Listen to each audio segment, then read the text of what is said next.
आज का सबसे बड़ा मुद्दा है महात्मा गांधी का एक भजन। 25 दिसंबर को पटना के बापू सभागार में स्वर्गीय नेता अटल बिहारी वाजपेयी की 100वीं जयंती पर एक ऐसी घटना हुई जिस पर अब पूरे देश में बहस हो रही है। यह घटना उस भजन से जुड़ी है जिसके बोल हैं, रघुपति राघव राजा राम, पतित पावन सीताराम, ईश्वर अल्लाह तेरो नाम, सबको सन्मति दे भगवान। ये वो भजन है जो आपने अपने स्कूल में, कॉलेज में न जाने कितनी बार गाया होगा, सुना होगा। उसके बाद भी आप अलग अलग समारोह में जब जाते हैं तो इस भजन को अक्सर बजाया जाता है, गाया जाता है। इससे पहले कभी किसी को इससे कोई परेशानी नहीं हुई। यह महात्मा गांधी का सबसे प्रिय भजन था और इस भजन पर अब तक 10 से ज्यादा फिल्मी गाने भी बन चुके हैं जिन्हें आप फिल्मों में देख चुके हैं। लेकिन बिहार की एक लोक गायिका ने जब इस भजन को इस कार्यक्रम में गाया तो वहां इतना हंगामा हुआ कि लोग जय श्री राम के नारे लगाने लगे। विरोध करने वाले लोगों का कहना था कि इस भजन के मूल स्वरूप में ईश्वर और अल्लाह का कहीं जिक्र नहीं था। लेकिन महात्मा गांधी ने स्वयं को धर्मनिरपेक्ष दिखाने के लिए इस भजन के शब्दों को बदल दिया और ईश्वर और अल्लाह को इसमें एक साथ जोड़ दिया। इस कार्यक्रम का आयोजन पूर्व केंद्रीय मंत्री और बीजेपी के नेता अश्विनी चौबे ने किया था और उन्होंने भी मंच से इस भजन के लिए माफी मांगी। लेकिन वहां यह हंगामा ऐसे ही काफी देर तक चलता रहा। पहले आप देखिए कि यह हंगामे की तस्वीरें क्या हैं, यह हंगामा हुआ कैसे। रघुपति राघव राजा राम, पतित पावन सीताराम, ईश्वर अल्लाह तेरो नाम, सबको सन्मति दे भगवान, ईश्वर अल्लाह तेरो नाम, सबको सन्मति दे भगवान, ईश्वर अल्लाह तेरो नाम, सबको सन्मति दे भगवान। रघुपति राघव राजा राम, पतित पावन सीताराम, श्री रघुनंदन जय सिया राम, जानकी बल्लभ सीताराम। देखिए, ऐसा है कि भगवान हम सबके हैं और मेरा कोई उद्देश्य राम को याद करने का था और इस राम सीता को याद किया हमने। हाँ, मेरे साथियों से निवेदन है, जय श्री राम, जय श्री राम। ये ऐसा है कि कलाकार का अपने इरादा इनका सही था। कृपया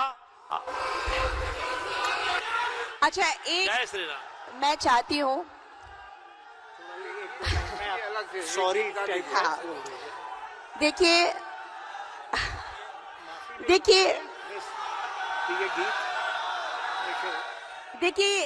ये गीत राम जी के लिए मैंने गाया है।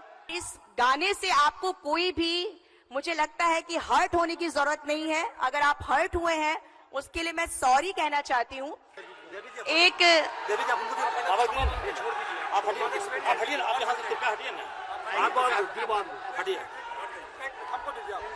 जब भारत, एक मिनट में बोल रहा हूं, जय श्री राम,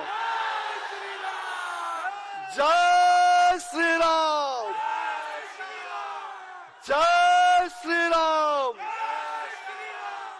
देवी जी, ये बताइए, कल आप अटल जयंती समारोह में पटना में मौजूद थी, वहां पर क्या हुआ? आपने एक भजन गाया जो कि महात्मा गांधी भी वो भजन गाते थे, उसके बाद क्या हुआ?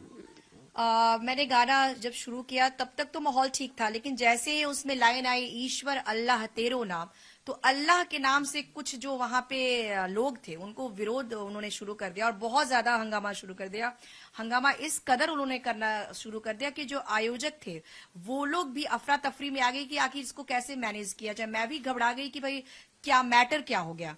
तो फिर मैंने लोगों के बीच में आई और मैंने लोगों से कहा कि अगर मेरी किसी बात से आपको हर्ट हुआ है तो मैं आपको सॉरी कहना चाहती हूँ, लेकिन हमारा भारत देश जो है वो तो वसुधैव कुटुंबकम की बात कहता है। हमारा पूरा जो विश्व है वो हमारा मतलब परिवार है, उसको ऐसा मानते हैं। हमारे भारत की ये संस्कृति है।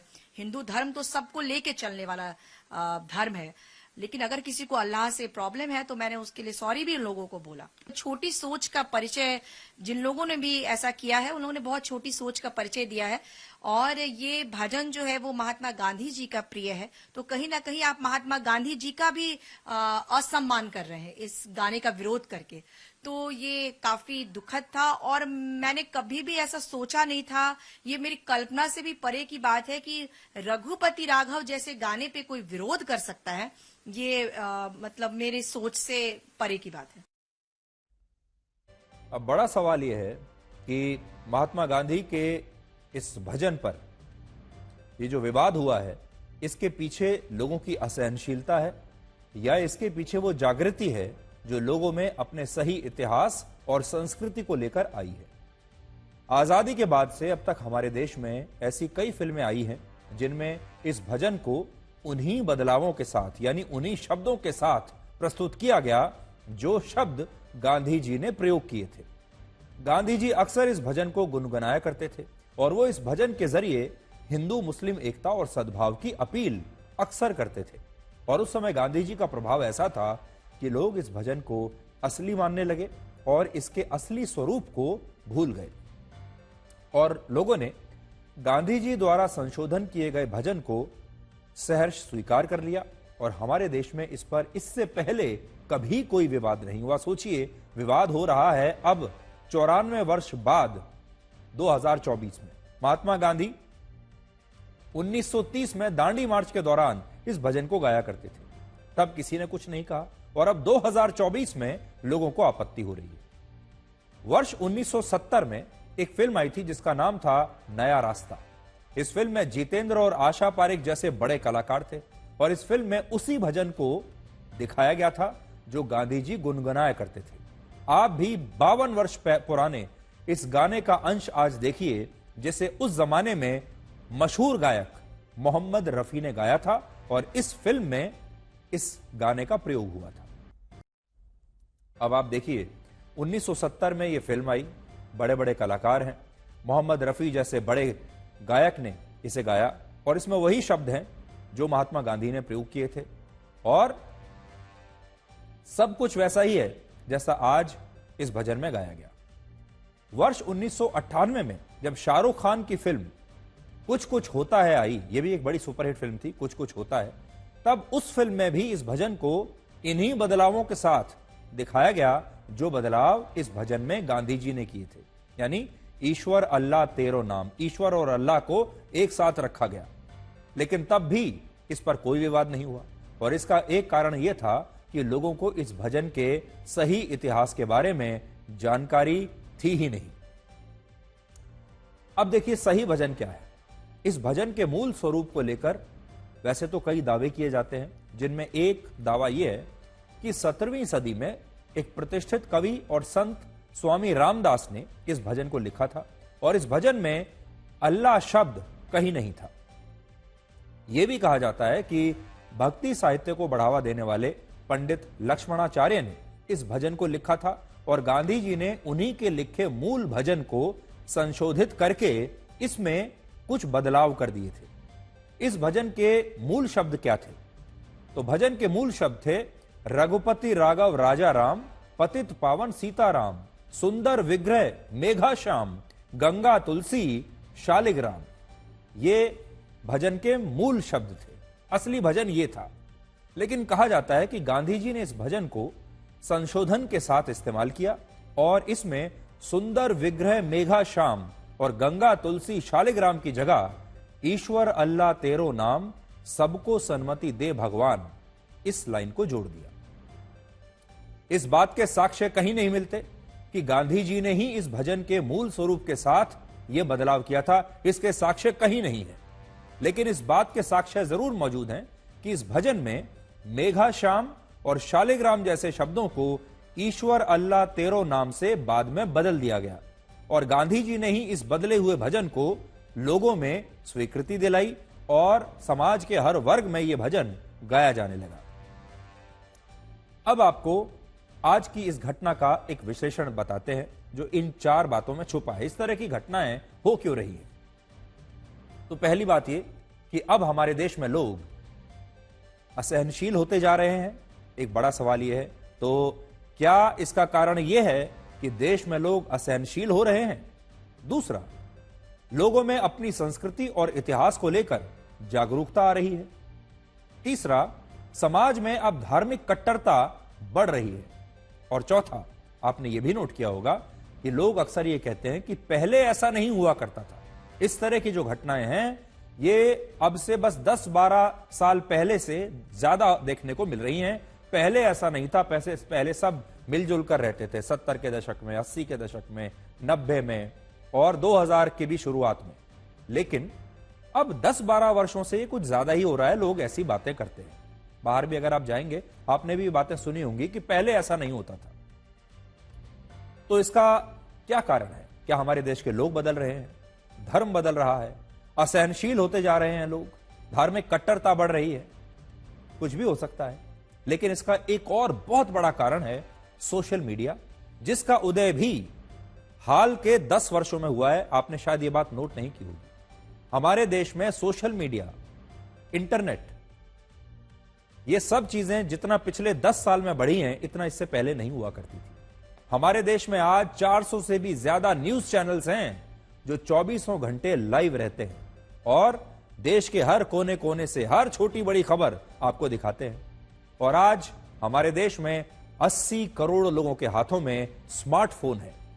हर स्मार्टफोन में इंटरनेट है, हर स्मार्टफोन में व्हाट्सएप है, फेसबुक है, सोशल मीडिया है, अलग अलग चैनल्स और अखबारों के ऐप्स हैं, जिसकी वजह से अब किसी भी जानकारी को दबाया नहीं जा सकता, छिपाया नहीं जा सकता।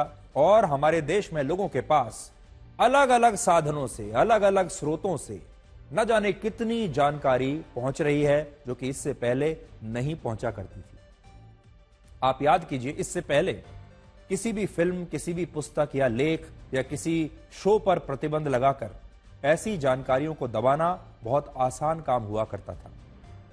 उस समय लोगों के पास अपना विरोध जताने का कोई प्रभावशाली जरिया नहीं था।